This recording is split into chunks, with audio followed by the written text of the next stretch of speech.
It's that time. Your fix is here. College football is a year-round discussion with these two. Here's JC and Morgan. Mike Morgan of ESPN and JC Shurburtt of 24/7 Sports have you covered. Beginning right now.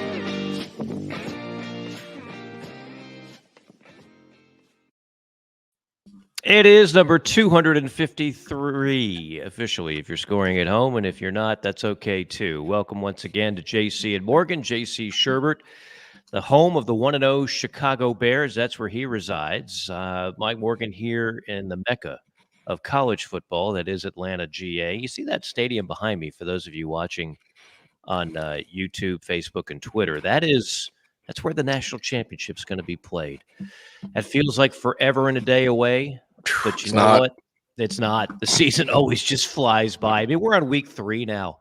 We're on week 3, and October, to me, always seems to fly by. I mean, that's when you're in conference games, and it's like, before you know it, you're in November. So you never want to wish the season away, but we try and wish time away in the offseason because we're so anxious to get here. And then you get there and you're like, wait, slow down, slow your roll. Let's milk this a little bit, JC. Let's enjoy the season. The week between week 0 and week 1 is the longest week of the year. Yes. It's like, it's only Tuesday, blah, blah, blah. And then once it starts like a bowling ball rolling down a hill. You can't do much with it. So it goes too fast. And I'll tell you, this past weekend made me realize how much I love this game. It was just so many unexpected results, so much chaos for a week 2. And some very good performances by some very good teams and some teams that sort of turned it around within a week and some shockers. I mean, there was a little bit of everything this weekend. So, yeah, let's start there, because a lot of the most high-profile games were blowouts. That's really been a theme through the first couple of weeks, like the games that were really hyping up all week long, top 10, top 25 matchups, and then they get on the field and it's Now, there's been some exceptions, but the thing that I think a lot of people were nervous about with all the uneasiness about this new era of college football is that we might lose the upset in college football, that the haves and the have-nots, there's going to be such a chasm between the two, that one of the things we love the most about this sport is that nearly every week we have a shocking result, one that just kind of takes the foundation of the hierarchy of college football to its knees and reminds you that anything can happen on any given Saturday, and the 5 stars can lose to the 2 stars. The Power 4 can lose to the Group 5. We saw that again, with all due respect to your lovely bride, who I'm sure was not in the best of moods after what happened Saturday in South Bend, Northern Illinois. And I learned this because I've actually done some MAC games, and I had them in the Cure Bowl a couple of years ago. They should have beaten Coastal Carolina. They were robbed by the referees made a just critical and unexplainable clock error in the end of that game in Orlando. But they are out of DeKalb, Illinois. I live in DeKalb County, Georgia. That's where the part of Atlanta that I reside in. It's spelled the same. It is not pronounced the same. JC, what do you know now that you're a long-time Illinois resident? What do you know about DeKalb, Illinois? I think that's pronounced DeKalb. Oh, really? But it may be DeKalb. I mean, I don't know. It's their people came to us in the booth and they're like, it's DeKalb, and I said, okay, I don't want to tick off Northern Illinois Nation. Maybe hey, I'm deferring to you on that. DeKalb. I will say it. I don't want to tick any of those people off because they're close to where I live. Yeah. No, it's Northern Illinois has been good at football for a long time. I mean, Dave Dorn was there before he took the NC State job and took them to a BCS bowl, the Orange Bowl. Thomas Hammock, like Dave Dorn, is a former assistant at Wisconsin. from the Wisconsin coaching. I think the Barry Alvarez / Brett Bielema coaching tree. I've known about him for a while, and I know you got to deep dive into him later, but I'm not surprised he's doing well there. And that's one of the better MAC programs, and they get a lot of local players, and they've got a successful little thing. It's kind of a commuter school, kind of like USC Upstate, a little bit. My wife actually, how I met my wife was her best friend married my best friend. And so we met at their wedding. And that best friend of hers is a proud Northern Illinois Husky alum. And so they've gone to quite a few parties up there from what Nat told me. So party school. But I mean, surrounded by corn. I've only seen her put away her Notre Dame stuff. This is the second time. Like, pack it up, throw it in the attic. And the first time was when they blew the Fiesta Bowl against Oklahoma State a few years back. I think 2021. It was, I think, Marcus Freeman's first game there, and they had a big lead and just let them come back, and Okie State won. But this is the second time, and it's only week 2. So you can imagine for her and her familiarity with that school up in DeKalb that this is triple embarrassing. And I feel bad for Notre Dame fans. I feel bad I even said anything about Marcus Freeman evolving and maturing last week. Maybe I jinxed it, because that was terrible. Don't feel bad. Rick Neuheisel called him a rock star, and then he's one of the best young coaches in the sport. And I love Rick, and I've been on that show, and I've hosted shows with Rick. But we've seen this before. Like, national media members pick their favorites. We heard last year Deion Sanders, after beating 2 mediocre teams, revolutionizing the sport of college football.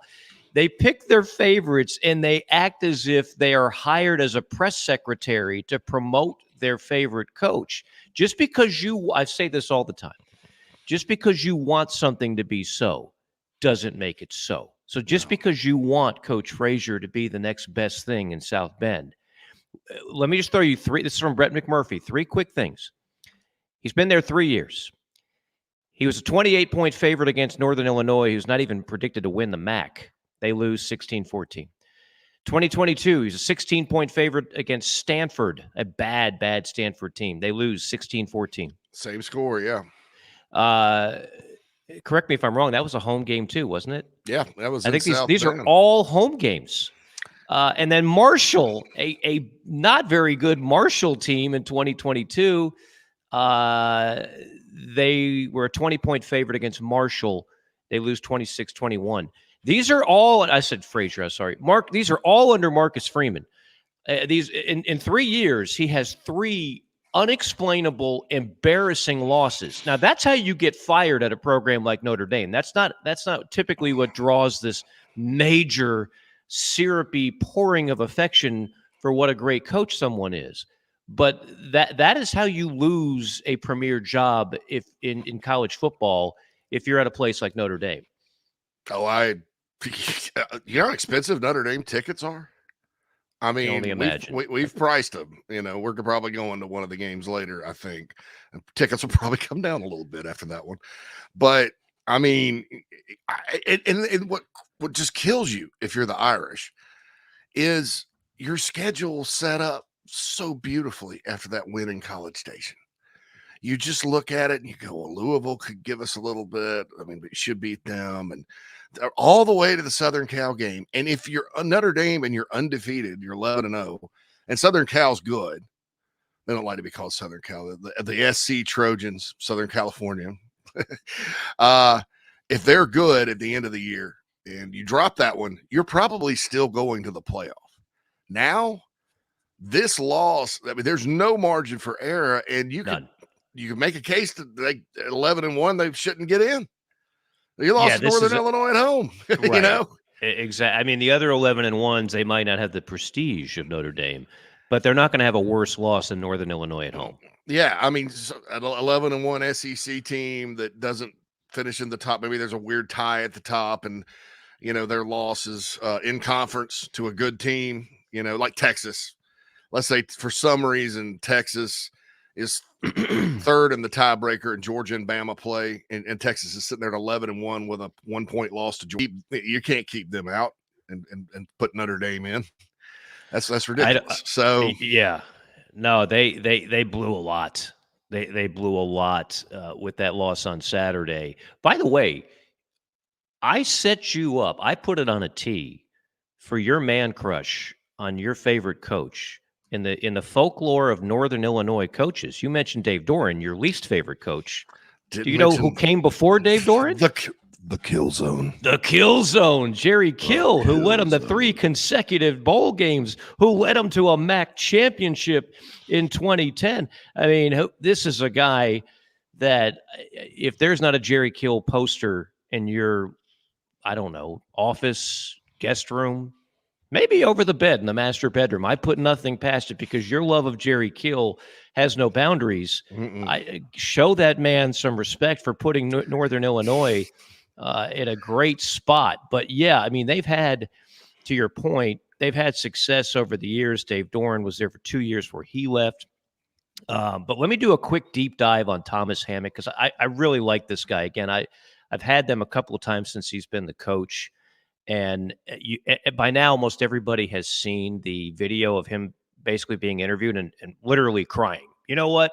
You got the right, man. You got the right to cry when you roll up in South Bend with a Northern Illinois squad and you beat the Fighting Irish. I don't know if we have the Rodney Triple Lindy shot here for the deep dive, but nevertheless, deep dive. So Thomas Hammock is not only an alum, he's a former running back there from 1999 to 2002. He wasn't just like, I lettered in a sport. No. He gained 2,400 rushing yards in 32 games. Okay. That was back when Joe Novak was the coach. He was a 2-time first-team academic All-American. He went beast mode against Wake Forest in a 42-41 overtime win, 38 carries, 172 yards. So he bounced around a bit. He started off as a GA at Wisconsin for 2 years, then a running backs coach for his alma mater, Northern Illinois, then Minnesota, then back to Wisconsin. Then for 5 years, he was the running backs coach for the Ravens before he got the job at Northern Illinois. He's already been to 2 bowl games, should be 2-0 in the bowl games. He's 1-1. But these are the kind of stories, again, I don't want to lose them. Congratulations to Thomas Hammock. Congratulations to Northern Illinois. They are the toast of the G5 town. That'll make our man G5 John very happy to see that kind of upset. We didn't have a single FCS upset in week 1 over FBS. Usually that's like you can set your watch to it. We didn't have one. So we didn't have like a whole lot of major upsets in week 1. So week 2, we had a lot of good games, but you start looking at now, JC, who's kind of showing their dominance. I'll tell you a team that right now is really gaining. You know where I'm going with this? I have a feeling, a gut feeling, Michael. I'm saying Tennessee. I knew it. You knew it? I got it written down right here.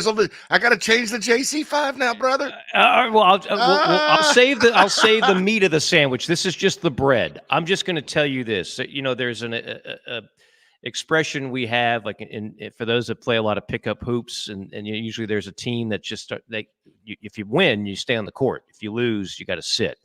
And there's always that team that they start running the court, and you say, yeah, they got a squad. Well, here's the thing about Tennessee. Everybody knows about Nico. Everybody knows about their receivers and their offense. They got a squad on defense. And it's not just one guy, the best rush end in college football. They've got a squad, 11 guys who swarm, who cause problems. I didn't know that their defense was going to be this good. And again, this might be an overreaction. It's only 2 games in. It's only one quality opponent in. But, man, if that defense is that legit combined with that offense, Tennessee's a problem.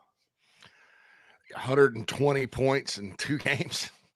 They've only given up 13. NC State has players on offense. I mean, and Tennessee is the type of team, though, that it can, with their style of play on both sides of the ball, Mike, they can get away from you quickly. And that's what Saturday night, it was just like over. and they just kept killing them.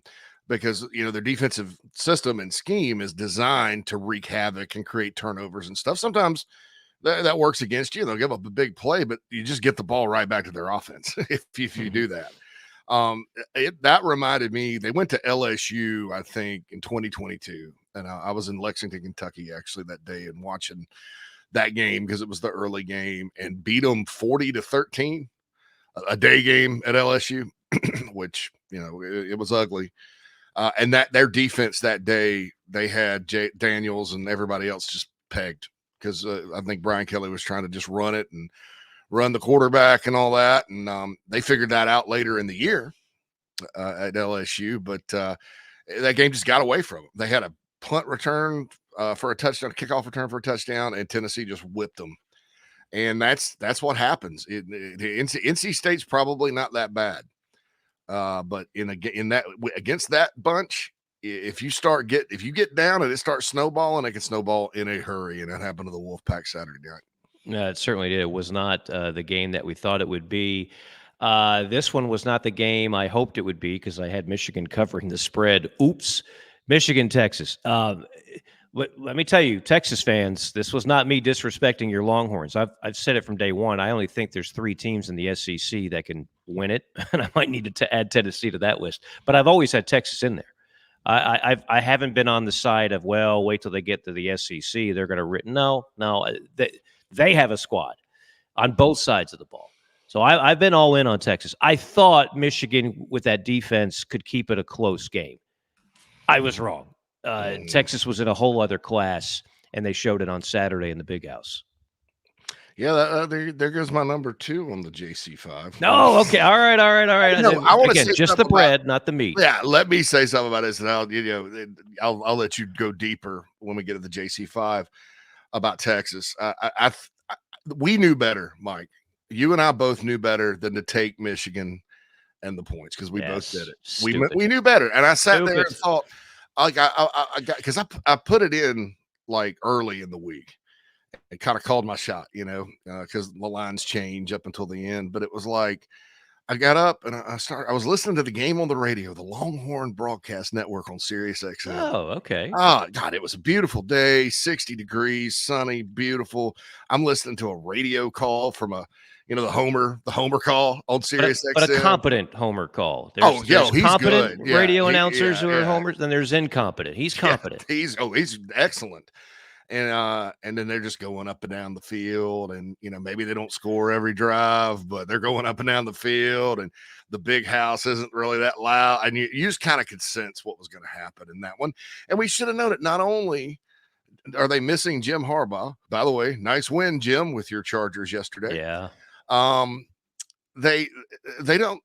There's some turmoil there with like Sherrone Moore, the issues they had with the NCAA, and he hasn't signed his contract, and the AD was just like, well, things come up, and I'm like, oh, so, and look, for players, when you have that kind of situation, one things that will wreck a college football program is instability. And in the back of those players' mind, they have to be sitting there. They're not, everybody can kind of have access to information these days. You can't just throw away all the newspapers like you used to and keep them focused. I mean, you're probably just sitting there going, when you're distracted and you're thinking more about next year or your future, it's hard to go lock in and play football. I don't know if the score's any different, but I should have known better than to take Michigan in the points, and so should you have. We were dumb. Yes. We were dumb for doing that. We knew better, dumb. Mike. We knew better. I know. I'm not going to blame it on the Sherrone Moore. I mean, Sherrone Moore to me looks like a placeholder, honestly. It's always a warm and fuzzy type of feeling when you hire the interim coach after a successful year. That doesn't mean that he's your guy. I mean, this is not, and they don't have a quarterback right now. So when you don't have you go from like a really good college coach to a first round quarterback to Sherrone Moore and 2 guys who don't look like they're at that level. That's a problem. And again, that's the one I'm kicking myself over. Arkansas should have been an easy cover, should have been a flat-out win, but instead they found a way to blow it. But when we go to the boss segment later on, I will tell you this, that Bobby Petrino can still dial up plays. They should have won that game. They should have won that game. That's how you get people like Sam Pittman fired quicker than they are expected to get fired. But that was a massively entertaining game. Not many people saw it, and I didn't see it, but Oregon-Boise State was a massively entertaining. If they don't get a kickoff and a punt return for a touchdown, Oregon loses that game. And Genty, who we've been talking about, the running back for Boise, he's the real deal. Like that dude is going to be rushing in the NFL next year.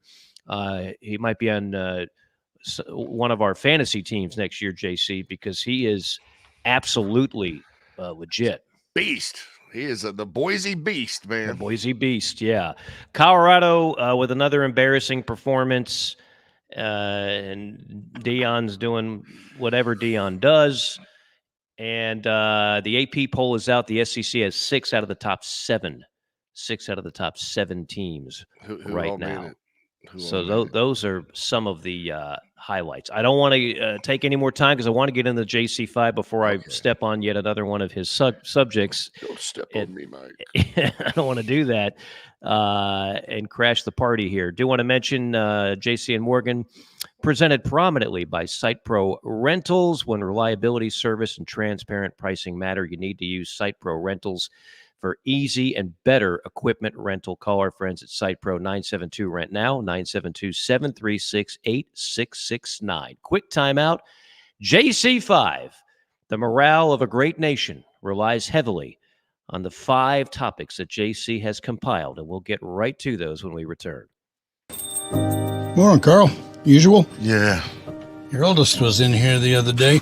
Said the two of you took a trip down to my neck of the woods. How'd that go? You might as well give me one of those Carolina cars while you're at it. I knew I liked that one. Yeah. There you go, my friend. Thanks. Hey, Carl. Congratulations. See you tomorrow, ready? You bet.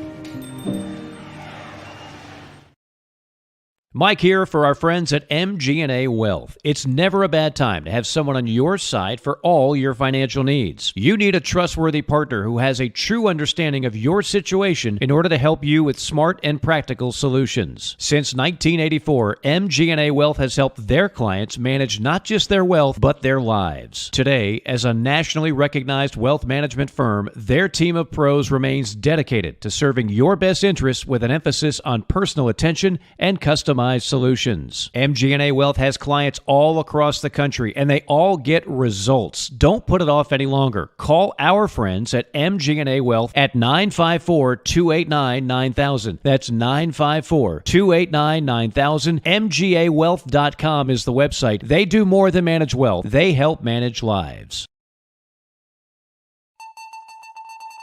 Listen up. This is for construction professionals, contractors, facility managers, or do-it-yourself homeowners. Site Pro Rentals is ready to equip your upcoming project. We rent construction equipment for any size job. Boom and scissor lifts, telehandlers, skid steers, excavators, air compressors, generators, even small tools and equipment. Site Pro has you covered. If you are ready for better equipment rental, call Site Pro and rent from the local, friendly, easy to do business with equipment professionals. Call 972-RENT now. That's 972-736-8669 to rent the newest equipment in the Atlanta market. Call 972-RENT now or visit siteprorentals.com.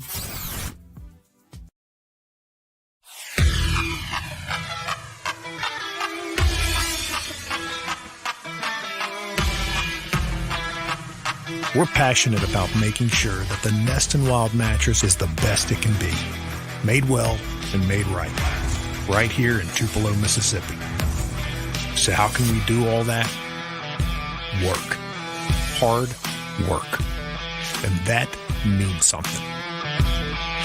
The Nest and Wild mattress is a movement. It's a pride in where you come from and where you're going. So get comfortable, because this movement is just beginning.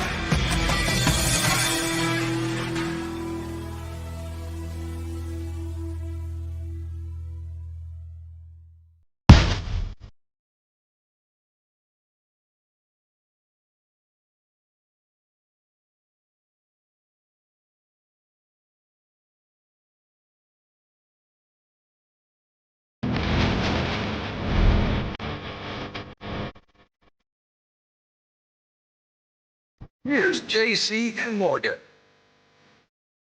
Rolling along on a Monday morning. It is JC and Morgan. We always love our live audience tuning in on YouTube, Facebook, Twitter, Spotify, iTunes, Google Play, and of course, we are displayed prominently on the fastest growing app in the land. That is the Chief Sports app, one of the many shows that you can catch there if you love college football and some other things as well. We also have the website under construction, but improving daily, jcandmorgan.com, including an email tab on there. We'll get to some emails in the final segment of the program. Again, we love those of you that listen live, but we know many of you have a schedule and listen later on. We love you just the same. Just want you to know that you're just as special, whether you're tuning in live or you're tuning in later on in the day. The JC5, we do it live, but it doesn't get stale for at least 7 days, like a fresh loaf of bread that's properly stored away. And we now get ready to dive in to the JC5. It's time for the top topics in the sport. We bring the JC5. Number 1. All right, I got an either-or question. Overreaction. I like that. I got a 50% chance of being right. Yeah. All right. So right now, what team, if you had one spot in the playoff left, this is all hypothetical, and you're deciding between Tennessee and Oregon, who are you picking? Tennessee. Yeah. I mean, they've just been – look, Oregon, I don't know what I'm missing there. I don't know what they're missing there. But they either they just haven't gotten their wake-up call yet, or we over-evaluated them. And I would be the first one to raise my hand and say, guilty as charged, Your Honor. Tennessee, who we knew would be good, but I don't know if we were, like I said, I didn't know the defense would be this nasty. And I have a feeling that it's going to hold up in 8 conference games. They're not going to win every game. I don't see an undefeated team in the SEC, not this year. But I would have to go with Tennessee right now. I'm with you. I would too. Oregon, they've won. And sometimes you struggle first couple games, and then you fix everything, and you look back and you're like, God, I'm glad we won. But struggled with Idaho.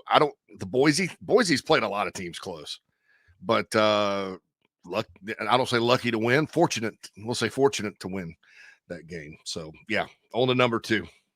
Number 2.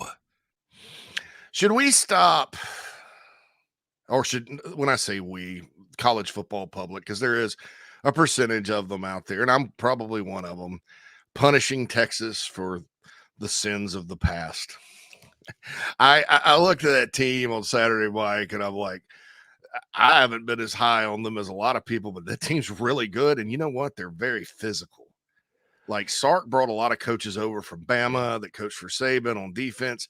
They play defense too. I mean, they're not just they don't look like a Big 12 team anymore. And and this is the second straight year they've gone in week 2 to 2 of the cathedrals of college football and come out with double-digit wins.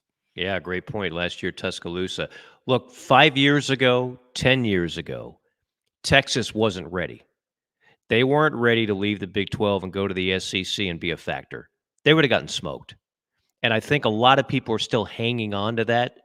I've seen a lot of national pundits say, well, you just wait, Texas. You're going to see what SEC football's like, and you're going to be 7-5. No, that if you've watched them in the non-Big 12 games, such as the Alabama game, 2 years in a row, Alabama. I know one they lost, but it was still very competitive. Texas has not been manhandled on the line of scrimmage at all. One of the most amazing stats is that Texas is going to have their first-round pick offensive lineman in over a decade. They have not, and they went several years without a first-round pick. Like all you have to do, you know me, I'm an NFL draft guy. The NFL draft guys miss just like we miss, but they're a pretty good indicator of talent overall. And it's not a coincidence that the teams that have been winning the most national championships of late have also been the teams that have been leading the way in the NFL draft. And I'm talking about Georgia and Alabama. And then in 2019, LSU had the number one quarterback in the draft and the number one this and number. So Texas now is getting to the point where come April and they have an NFL draft, you're going to see a lot of Texas Longhorns come to that podium. And even Washington, last year had a lot of guys drafted. I mean, that's a better indicator after the fact than recruiting rankings going in. 100%. But it's also why and we kind of set this up back when I was doing the recruiting rankings. That's why we started basing a lot of the actual rankings on NFL draft data. In other words, you're splitting hairs so much with a recruit. And it's also impossible almost because you get different states, different levels of competition, different positions. So, you go with position value. So you're in other words, in recruiting rankings, most of the time, your top left tackle is going to be like top 5. And he's going to be ranked ahead of your top guard. You know what I'm saying? Or your top running back. Running back. We had one year, the Leonard Fournette year, had Leonard Fournette, Joe Mixon, Royce Freeman, Nick Chubb, Sonny Michel. They were all 5 stars. That was a weird year. I think it was 2013, 2014 class, but never again will you probably have that many 5-star running backs in a class. It's just, and quarterbacks always are higher. So that all fits together, and it's a wonderful indicator. Whatever the NFL boys do with them when they get there, that's fine. Because what I always say, recruiting rankings terminate once the draft happens, because then it's a whole different, it's a same sport, different game up there. So I can appreciate the fact that we kind of have a nice little team here, Mike, because it's just like recruiting, draft goes together, right? That's why JC and Morgan has been around for 8 years. All right, hit me with number 3. Well, let me just say, I'm sorry. Go ahead. One thing real quick. I needed to double check this. Texas hasn't had an offensive lineman go in the first round since 2002. Just wrap your brain around that. They haven't had a quarterback go in the first round since Vince Young in 2006. Both of those are going to be history by the end of this year. Quinn Ewer is expected to be a first rounder. They have a tackle who's expected to be a first rounder.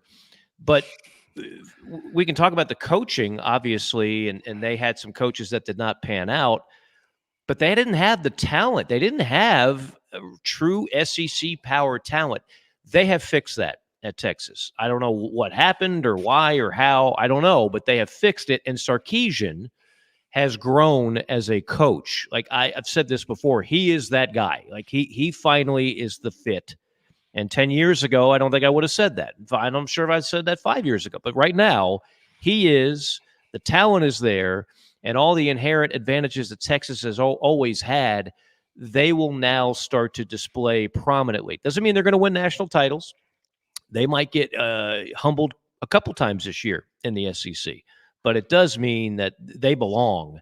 And I think what you saw in the Big House was a team and a program that is clearly on the rise. Number 3. All right, so I'm going to go I-35 north and cross the Red River. Speaking, our team's ready. All right, so Willie Fritz is Willie Fritz. He's a great coach. He coached at Tulane, and they gave Oklahoma problems a couple of years ago. There's going to be games like this. If you're the Sooners, thank God you didn't lose, because that, people in South Bend and the loveliest little village on the plains would trade places with you right now. But I was told, and I've said this before, that by coach in the Big 12 last year, there's a difference between Texas and Oklahoma. Like as far as being ready to roll. Not to mention Oklahoma's schedule is like, whoa, compared to Texas's. Oh, yeah. And all that. I don't know how Houston, with all the offensive weapons Oklahoma has, holds you to that many points. 16. I think Jackson Arnold had a bad day. I mean, I don't know that you can just go poop out an O-line, to quote Nick Saban, if you lost 5 starters. So right now, overreaction, right?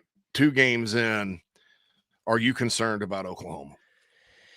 Yeah, I'm concerned about what I saw, and they're pinning a lot on the hopes of that arm by Jackson Arnold. to be the next great OU quarterback. They didn't really seem to be heartbroken about losing Dylan Gabriel because they thought this kid had a skill set that, quite frankly, trumped that of Dylan Gabriel. Well, we'll see. You certainly didn't see much of that on Saturday. That was a lackluster. It was a tough game to watch. Houston is not this is not Tom Herman Houston. Okay, this is not Southwest Conference Houston. This is not Andre Ware Houston. This is Houston right now, just battling for relevancy in the Big 12. It's rebuild and Willie Fritz is a great coach. He'll get it done there. Yeah. But dude, they lost to UNLV at home by 20 in week 1. Remember? Yes, that's the team that the Fighting Barry Odoms waxed, and that surprised me a little bit. I thought they'd be better, but boy, they came up there and gave Oklahoma hell. I mean, I'm kind of with my buddy. You know, he's forgotten more about ball than I'll ever know, and you know, sometimes I think I need to learn to listen to people like that a little more often because so far it looks like he called it. I'd be concerned if I were the Sooners fan with what's coming up. Now, well, just to add to your point, yeah, they have Texas, Bama, Ole Miss, LSU, Missouri, and Tennessee. And oh, by the way, a South Carolina team that we'll talk about later that just smoked Kentucky on the road. That they have, most people would say they drew the toughest SEC schedule. Not all 8-game slates are built the same. Compare that to Missouri, night and day. So yeah, Oklahoma is going to have some interesting weeks ahead of it. Number 4. I'm staying northbound, Mike. I don't know if I-35 goes all the way up there, but I think that is the highway. So I'm staying northbound on 35, breaker. Heading up there, door to Omaha, Lincoln, Nebraska. Are you buying the Cornhuskers yet, Mike?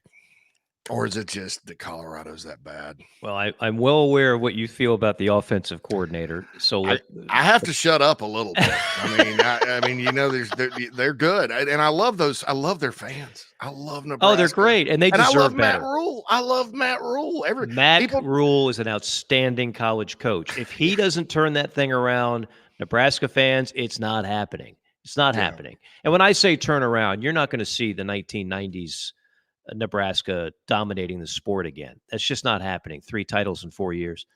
I think they had the longest bowl streak under Tom Osborne. That's not happening. But they they can be top 25 good perennially. And Dylan Raiola, no, he can spin it. I'm in on him. I'm in on their defense. I'm in on Matt Rule as a coach. And you know what? I'm in on the intangibles that say they're due to be better. Like this is enough already. They deserve to have some success over there in Lincoln. Yo, they haven't been to a bowl game since 2016, the first year we started this podcast. Yes. For those that the first year, Will Muschamp was the coach at South Carolina. We're 4 years into the next coach now down there. Yeah.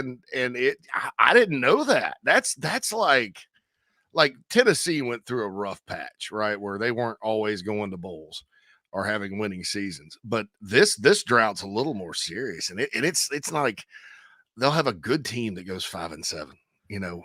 But Matt Rule always first year is always a rebuild while he's establishing. Same thing at Temple, same thing at Baylor.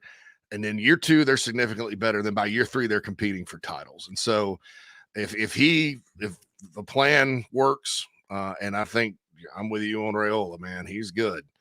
Then I think we could see them ascend. Like you said, it's not those dominant runs that Nebraska and Oklahoma and those schools went on in the 80s. That those days are not going to, especially Oklahoma being in the SEC and Nebraska being in the Big Ten. I mean, it's just not. It's not that they're not going to be good programs. It's not sustainable to win 10 or 11 games every year. Mm-hmm. But can they be good and make their fans proud and win and compete in the Big Ten? Yeah, absolutely. I don't want to play Nebraska next year if I'm Ohio State or somebody like that. Mm-mm. Number 5. Not going to go north anymore. Going to head southeastern Alabama, the Plains. I thought Hugh Freeze was a no-brainer, and I'm not questioning him. I look at how they're recruiting, and I see Auburn is on the rise, right? And I think they were kind of in a hole, just to be fair. But man, how do you lose New Mexico State at home last year and then follow that up in what is now an ACC SEC battle and lose at home to the Cal Bears? It just like this game, Mike. Cal won the game. The quarterback was good first half, and Auburn, I don't know what happened to them, and they lost. But I'm sitting there thinking about the resources and passion and like how much people in the Auburn community put into Auburn football versus the Cal community. And they have fans. The Golden Bears have fans. Don't get me wrong, but institutionally, it is night and day different about the priority that football takes, all that. And I'm just sitting there going, man, this is crazy. So your thoughts, and Auburn fans aren't patient. They're not.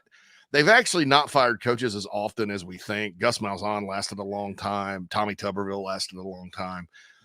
But man, I think Hugh Freeze eventually, if he keeps losing games, is going to run out of mulligans.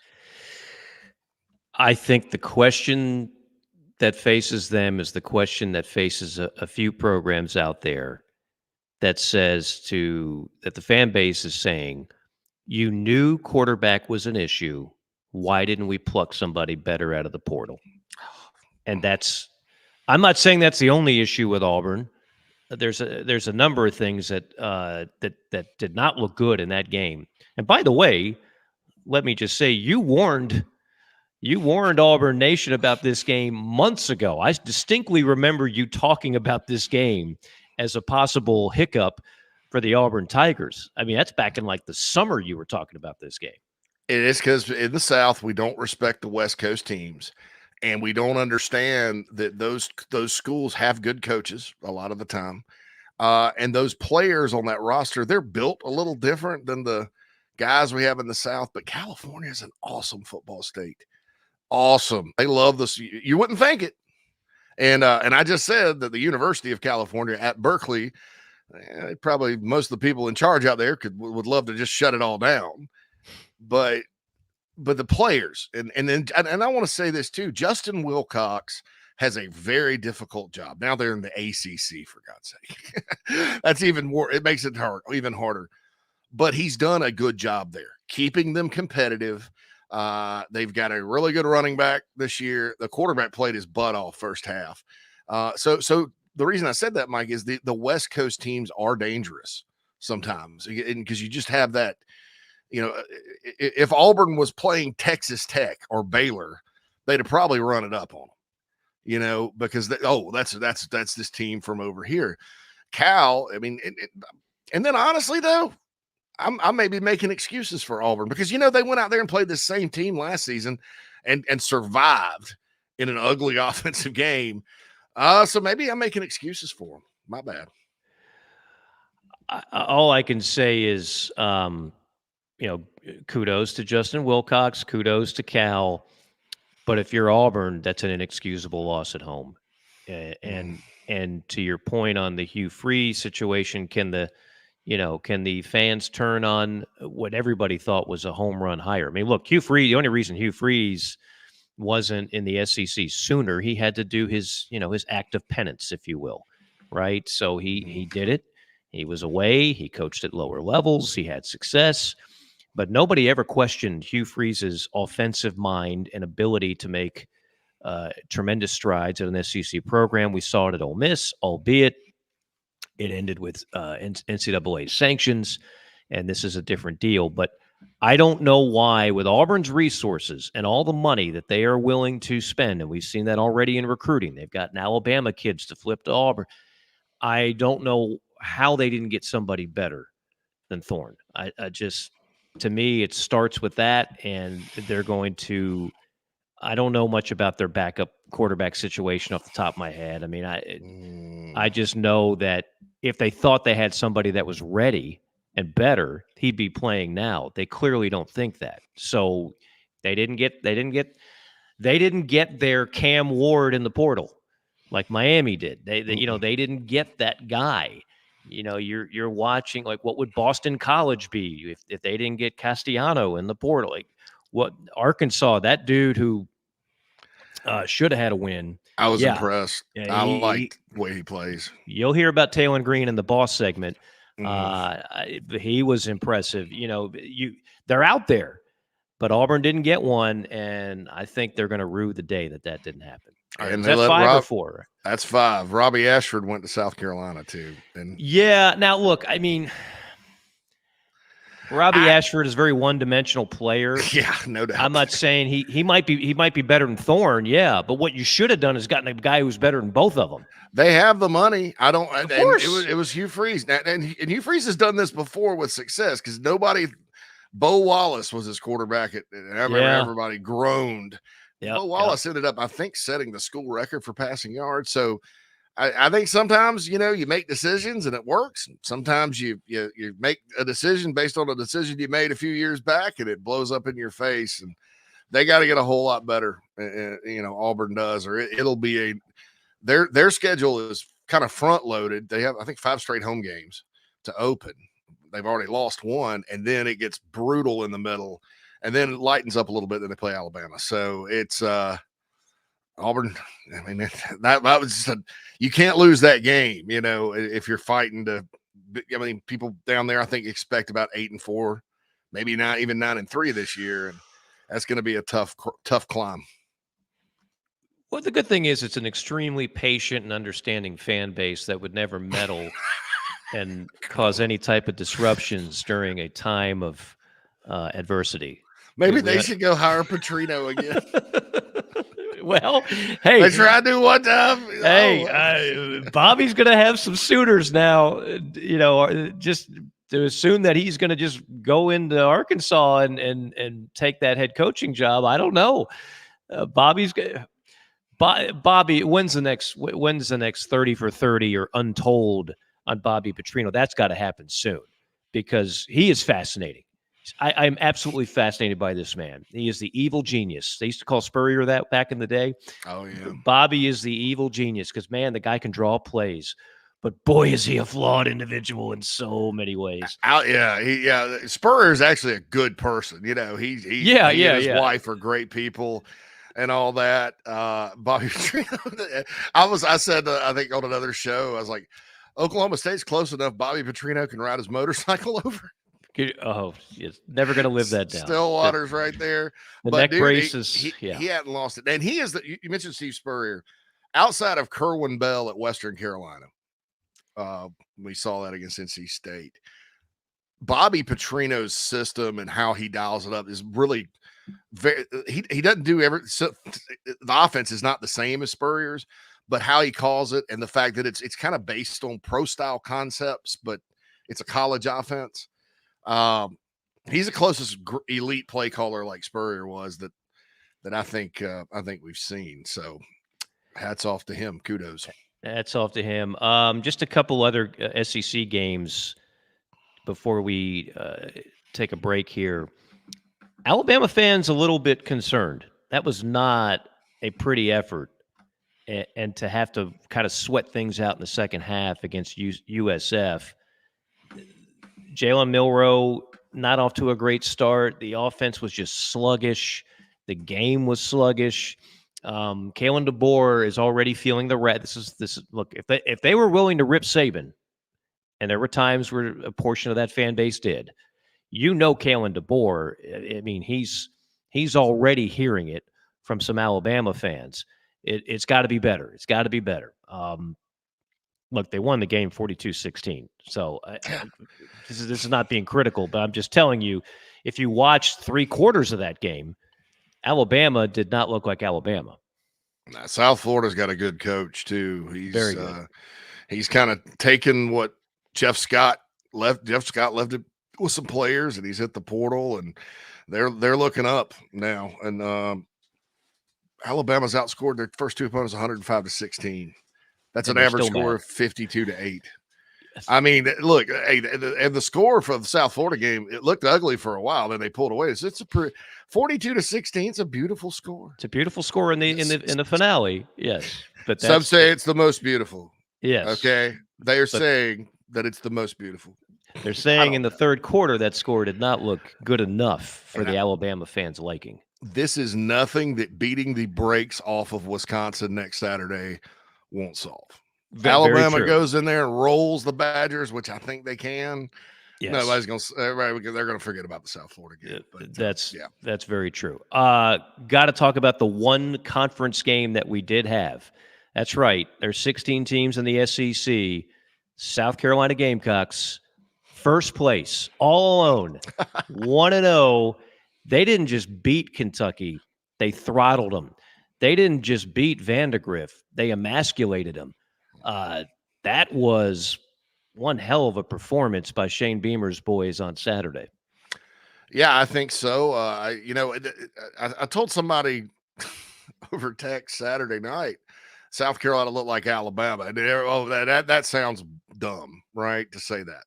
What I meant by that is, or in the earlier Saban years before they kind of got it rolling on offense and putting 100 on people, you'd watch Alabama, they'd go on the road, and sometimes the score would be like 10-6 at halftime. And then all of a sudden, they start clicking on offense. Their defense dominates the whole game, and then somebody gets a pick six, and they end up winning like 38-3. That's kind of what I meant by that. It was really a game where the defense was just that defensive unit for South Carolina was the best unit on the field by a mile. I think Kentucky's defense is pretty good, but when your quarterback has a rating of 1.2. And that's what, and you have Barry and Brown and Dane Key and the Macklin kid at receiver. They're pretty good players, right? Yeah. And you can't get anything going, and you abandon the run. I mean, there's a list of things Kentucky sort of did in the game that I'm sure Mark Stoops want to have back, and he was ill. He was ill. Mark Stoops was ill after that game. I mean. But yeah, South Carolina's defense is probably a lot better than people. They got a squad. I mean, they're deep on the D line. That's a big difference. They weren't deep up front last year. They didn't have anybody at end, and nobody even that could sniff Dylan Stewart and Kyle Kennard. But then those backups for Dylan Stewart and Kyle Kennard are actually really better than anybody they had last year. When you're weak at edge like that, man, I mean, it gets hard to play defense in this league. I mean, I actually, when they went to the 3-man front down the stretch last season, that kind of saved the day for that side of the ball. But they're kind of in a zone. They're very confident. Just to let everybody know, Nick Imanware, who had the pick six, is a 6'4", 220-pound safety. So that's a guy the NFL boys like. And I thought, outside of a couple of busts in the passing game early on, and then he didn't complete that many. South Carolina's defense was tough, and I think the challenge is bigger this week against LSU and their offensive line and Nussmeier. Nussmeier's a little more proven than Vandegrift. But it's at home, and game day is going to be there. And it was a shocking turn of events at Gamecock Nation between like 2:30 and 7:00. You're like, wow, they won. They beat the crud out of them. And South Carolina's never beaten Kentucky that bad in Lexington ever. One of your famous calls when you were doing play-by-play there, Mike, was a 12-7 game where both teams had 5 turnovers and the fourth-string quarterback threw a touchdown to Troy Williamson to survive. 20 years ago. And that was a terrible Kentucky team that year. South Carolina was 6-5. It's always close. And since Stoops has been there, it's been close in Columbia too. But man, that was a reckoning. So you go from like right before kickoff. A lot of Gamecock fans I know are like texting me, "Why can't we just hire Petrino to run our offense?" Blah blah blah blah blah. You go from that to like euphoria, and then by the way, College Game Day is coming to your city. I mean, I didn't expect. First time in 10 years. There were no rumors about that at all. Nothing. No, I don't. I think they were really kind of struggling where to go. Honestly, it's not a terrific slate of games. We'll go over some of the national games. It's not a great slate. Now in the SEC, you do have Florida A&M that is somebody is really going to have bad vibes on the way out of that game. You've got, I think this is kind of juicy, Boston College, Missouri. That actually goes to a top 25 matchup now because BC's ranked 24th. You mentioned Wisconsin, Alabama, and then no, not so much. I mean, that same Kentucky team is about to host Georgia. Good luck with that. That's Tennessee a night will game too. Yeah, Tennessee will throttle Kent State. It's not a terrific patch of games altogether. All right, so the Vols have 120 points in 2 games. Can they get to 200 points in 3 games? Like, can they score 80 against Kent State? My goodness. But yeah, I thought maybe with South Carolina on game day, the Ole Miss game, if they happen to upset LSU, beat Kentucky, they got Akron, who's there's been better days. Better days for the Zips. Yeah. And then they got a week off, and Ole Miss comes to town. Ole Miss will probably be undefeated. They got Kentucky at home. I think it's their conference opener. They play at Wake Forest this week. Blah blah blah. But I thought that. But heck, it's game day, man, and that's good. But yeah, overall, I will get off South Carolina because we're going to end up talking about it all day today. But overall, I thought it was that's the team I kind of expected to show up this year for the Gamecocks. All right, we'll take a timeout and we'll come back. The Boss, G5 John, and a look ahead to a busy slate of games as we approach mid-September. More JC and Morgan after this timeout. Hey, folks, want to tell you about our friends at Titan Construction Group really quick. They're a mid-Atlantic-based general contractor, specializes in retail, restaurant, and office construction. TCG strives to separate itself from other general contractors by adding value every step of the process. From project budgeting to estimation, value engineering to construction, they focus on those relationships and not the transaction. Titan builds partnerships one project at a time. Among their clients are Starbucks, Crumble Cookie, Blake Pizza, Home Goods, 15 plus years experience, based in Midlothian, Virginia, and contracted in Virginia, West Virginia, North Carolina, and South Carolina. So get on their website, TitanCGinc.com. That's TitanCGinc.com. Get in touch with Brad if you're in need of a general contractor that focuses on going above and beyond for their clients. That's Titan Construction Group, a proud sponsor of the JC and Morgan podcast.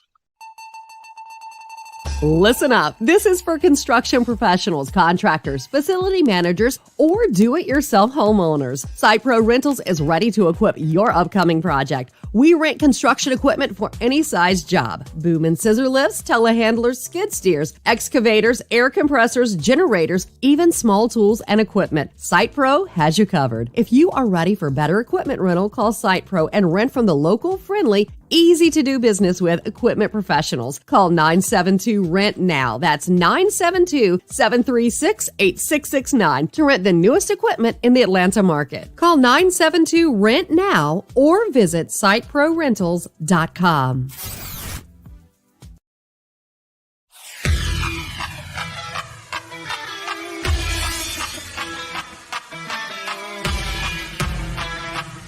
We're passionate about making sure that the Nest and Wild mattress is the best it can be. Made well and made right. Right here in Tupelo, Mississippi. So how can we do all that? Work. Hard work. And that means something. The Nest and Wild mattress is a movement.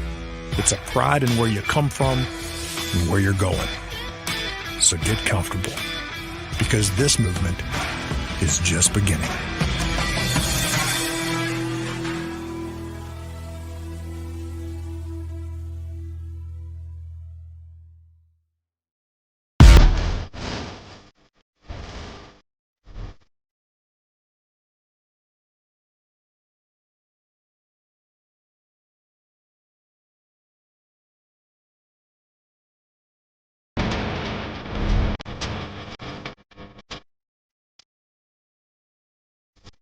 Here's JC and Morgan. JC and Morgan rolls on here on a Monday morning, presented in part by MG&A Wealth. Let Sean and the folks over there at MG&A Wealth help you with all of your financial needs and portfolios. Privately owned company since 1984, not a jack-in-the-box financial institution that you see in every market with the same name and kind of the same people. These guys are self-made people that started this company back in the mid-'80s and have made a lot of people a lot of money. Salary-based advisors, not commission-based, so you know they're looking out for your best interest regardless, ensuring the best interests are the priority. Their employees invest in the same strategies they recommend for their own clients. Give Sean and the gang a call today, MG&A Wealth, 954-289-0000, 954-289-0000, mgawealth.com is the website. As we